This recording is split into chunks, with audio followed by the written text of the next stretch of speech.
আজ এগিয়ে চলো সংঘের সাধারণ বার্ষিক সভার আয়োজন করা হয়। মূলত আজকের এই সভাতে প্রায় ৩০০ জন সদস্য উপস্থিত ছিলেন।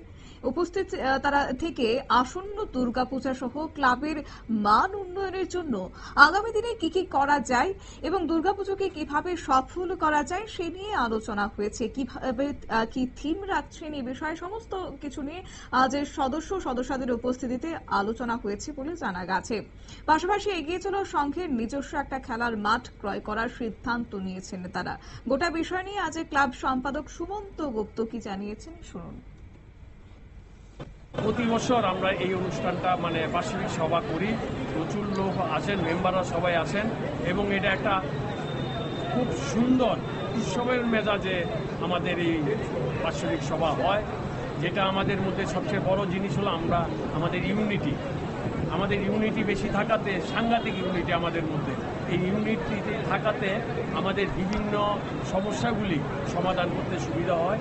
যার জন্যে আমরা আজকে এই বার্ষিক সাধারণ সবার সহযোগিতা পেয়েছি এবং বিশেষ করে সাধারণ মহিলা মেম্বাররা আজকে যেই উপস্থিত ছিল এটা লক্ষণীয়।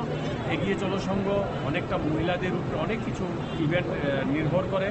এই বার্ষিক সাধারণ সভায় মহিলাদের উপস্থিতিও ভালো ছিল। সবাইকে ধন্যবাদ। কতজন আপনাদের সদস্য?